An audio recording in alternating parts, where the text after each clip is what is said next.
எல்லாருக்கும் வணக்கம். வரகி சேனலை தொடர்ந்து ஃபாலோ பண்ணுற அத்தனை பேருக்கும் நன்றி.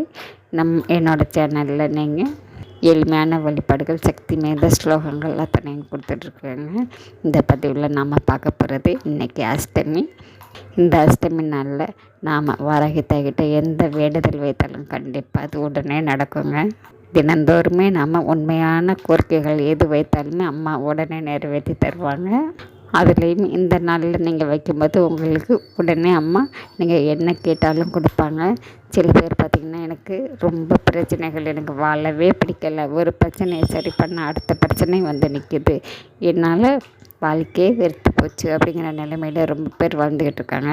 அப்படி இருக்கிறவங்க எல்லாருமே உங்கள் வீட்டு பூஜை அறையில் வாராகி அம்மன் படம் இருந்ததுன்னா அவங்களுக்கு முன்னாடி நீங்கள் எப்பவும் போல் விளக்கேற்றி வச்சு நைவேத்தியம் வச்சு சுத்தமான தண்ணீர் வச்சு நீங்கள் இந்த வேண்டுதலை வைக்கலாங்க. அப்படி எங்கள்கிட்ட படம் இல்லை அப்படிங்கிறவங்க உங்கள் பூஜை அறையில் ஒரு கோலம் போடுங்க. போட்டுட்டு ஒரு பித்தளை தட்டு எடுத்துக்கோங்க. அதில் மஞ்சள் குங்குமம் வச்சுட்டு அது மேலே நீங்கள் ஒரு விளக்கு, மண் அகல் விளக்கு வச்சு மஞ்சள் குங்குமம் வச்சு இழுப்ப எண்ணெய் இருந்தால் இழுப்ப எண்ணெய் போட்டு விளக்கேற்றுங்க.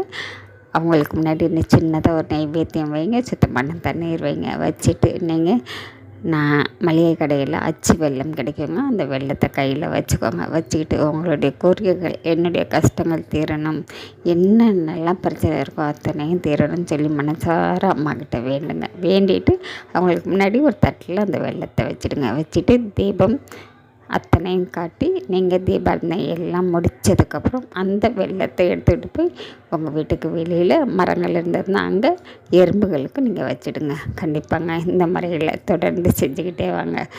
அந்த எறும்புகள் அந்த வெல்லத்தை எடுத்து சாப்பிட்ற மாதிரி, அந்த வெல்லம் கரைந்து போகிற மாதிரி உங்களுடைய பிரச்சனைகள் அத்தனையும் அம்மா கண்டிப்பாக நிறைவேற்றி வைப்பாங்க. அதனால் நம்பிக்கையோடு இந்த நாளில் இந்த வழிபாடு செஞ்சு பாருங்கள். நாம் அடுத்த பதிவில் பார்க்கலாம்.